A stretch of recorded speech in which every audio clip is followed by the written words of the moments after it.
Hello students, आज हम लोग बात करने जा रहे हैं राजस्व का क्षेत्र एवं विषय सामग्री।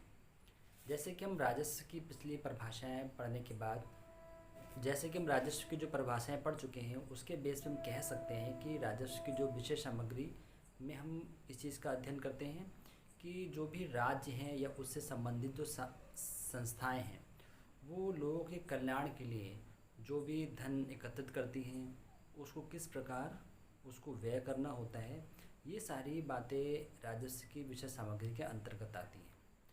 उसके बाद हम देखेंगे कि राजस्व के क्या क्या क्षेत्र हैं और या उनको हम क्या विभाग हैं राजस्व के, इन सब बातों का अध्ययन करेंगे। तो हम देखते हैं कि जो राजस्व का जो जो क्षेत्र है या विषय सामग्री है उसमें हम देखते हैं सबसे पहले लोग या सार्वजनिक व्यय में हमें ये डिसाइड करना होता है कि हमको किन मदों पर सार्वजनिक व्यय करना है, किन सिद्धांतों के अनुसार करना है और इन व्ययों का, इन एक्सपेंसेस का देश की जो आर्थिक स्थिति पर, राष्ट्रीय आर्थिक स्थिति पर क्या प्रभाव पड़ता है। ठीक है, क्योंकि यहाँ पे जो भी हम बात करेंगे वो ये देखने की कोशिश करेंगे कि जो भी लोक व्यय है, जो पब्लिक एक्सपेंडिचर है, उसको पहले तो हमको उसको कैसे और कितना और किन किन मदों पर खर्च करना है और फिर ये भी देखना होता है कि कौन किस किस सिद्धांतों के अनुसार करें। उन सिद्धांतों का भी सिलेक्शन करना होता है कि किन सिद्धांतों के अनुसार हम लोग व्यय का प्रयोग करें और हमारी देश की जो अर्थव्यवस्था पे इन इन व्ययों का क्या प्रभाव पड़ता है। ये सारी बातें हम यहाँ पे देखते हैं। दूसरा हमारा जो जो विषय क्षेत्र है वो क्या है, सार्वजनिक आय। इसमें हम ये देखते हैं कि सार्वजनिक आय के स्रोत क्या हैं और उनका सापेक्षिक महत्व तथा सिद्धांत तथा सार्वजनिक आय का उपभोग, बचत, विनियोग, उत्पादन पे क्या प्रभाव पड़ता है। इन बातों का हम यहाँ पे डिस्कशन करते हैं। ठीक है, क्योंकि जो भी एक राज्य जो जनता पे या जो भी देश की जनता पे जो भी खर्च करती है लोक कल्याण के लिए, उसके लिए पहले उसे एक अपने आय के स्रोतों को देखना होता है। क्या आय के स्रोत हैं, उनका सापेक्षिक महत्व क्या है, उनके सिद्धांत क्या हैं और उनका उत्पादन पे, बचत पे, विनियोग पे और उपभोग पे क्या प्रभाव पड़ता है। इन सारी बातों का हम यहाँ पे डिस्कशन करेंगे। फिर हम देखते हैं सार्वजनिक ऋण। जो राज्य होते हैं, जो राज्य सरकारें होती हैं या सरकार होती है, वो जो सार्वजनिक ऋण लेती है वो क्यों लेती है और किन स्रोतों से ऋण लेती है, ये सारी बातें डिस्कस की जाती है। सार्वजनिक ऋण किन किन सिद्धांतों और तथा किन किन कार्यों के लिए लिया जाता है, ये सारी बातें हम यहाँ पे अध्ययन करते हैं।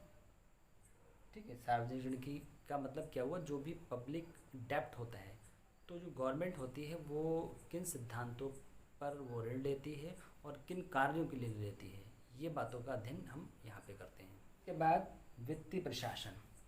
वित्तीय प्रशासन में हम तीन बातों को देखते हैं। एक तो बजट को बनाया जाता है कि बजट कैसे बनता है, फिर लोगों को उसके बारे में सूचना देना जो भी बजट बनाया जाता है, और फिर जो भी लेखे होते हैं या अकाउंट्स होते हैं उनका ऑडिट करना।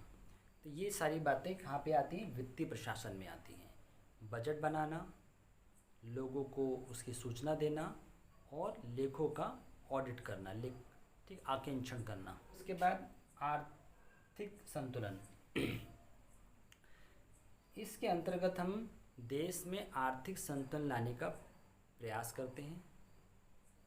ठीक है, हम कोशिश करते हैं कि देश में आर्थिक स्थिति को उसको संतुलित किया जाए और उसके लिए जो भी राजकोषीय नीति बनाई जाती है उसको किस तरह से प्रयोग किया जाए और किस तरह से राजकोषीय नीति में आर्थिक संतुलन से संबंधित सूचनाओं को एकत्रित किया जाए। जो अगला हमारा विषय क्षेत्र है संघीय वित्त। संघीय वित्त से मतलब है कि जो देश जहाँ पे संघीय प्रशासन है, संघीय शासन, विश्व में ऐसे बहुत से देश हैं जहाँ पे संघीय शासन है, जैसे भारत, अमेरिका, कनाडा, ऑस्ट्रेलिया। तो यहाँ पे क्या होता है कि जो सेंट्रल है या राज्य है, जो भी केंद्र है, जो केंद्र सरकार और राज्य सरकार के बीच में जो वित्त का जो बंटवारा होता है, जो डिस्ट्रीब्यूशन होता है, हम यहाँ वो उसका अध्ययन करते हैं और उनके पारस्परिक वित्तीय संबंधों का अध्ययन किया जाता है। ठीक है, जो भी वित्तीय जो भी संघीय शासकीय देश हैं, जिसमें मैंने बताया आपको भारत है, कनाडा है, ऑस्ट्रेलिया है, अमेरिका है। तो इन देशों में क्या होता है कि जो हमारा सेंट्रल गवर्नमेंट और राज्य की जो स्टेट गवर्नमेंट्स होती हैं, उनके बीच में जो जो फाइनेंस का डिस्ट्रीब्यूशन होता है उसका अध्ययन करते हैं, और साथ साथ आपसी जो उनके जो वित्तीय संबंध होते हैं उनका यहाँ पे अध्ययन किया जाता है। चलिए हम आगे देखते हैं। जो टॉपिक है हमारा राजस्व की प्रकृति। राजस्व की प्रकृति में हम देखेंगे कि राजस्व एक विज्ञान के रूप में, एक्चुअली हम ये देखेंगे कि राजस्व विज्ञान है या कला। इस बात पे हम जब डिस्कशन करते हैं तो हम डिस्कस कर रहे हैं राजस्व की प्रकृति के बारे में। जब हम राजस्व की प्रकृति की बात करते हैं तो हम ये देखते हैं कि राजस्व विज्ञान है या कला। हम इन दोनों ही जो क्षेत्र हैं इनमें जाके राजस्व की जो प्रकृति को देखते हैं। तो राजस्व विज्ञान है कला, इस बात को समझने से पहले हम दोनों को ही अलग अलग करके समझते हैं। तो पहले हम देखते हैं राजस्व एक विज्ञान के रूप में, जिसमें हम देखेंगे कि राजस्व जो होता है, जैसे सरकार की जो भी वित्तीय क्रियाएं होती हैं, जो फाइनेंशियल एक्टिविटीज़ होती हैं या उससे रिलेटेड जो भी संबंधित जो भी कार्य होते हैं, उनका एक व्यवस्थित ढंग से रूप से उसका अध्ययन करते हैं। जैसे कि हम देख चुके हैं कि विज्ञान की अगर हम बात करें, विज्ञान एक क्या है, विज्ञान किसी भी सब्जेक्ट का एक सिस्टमैटिक नॉलेज होता है।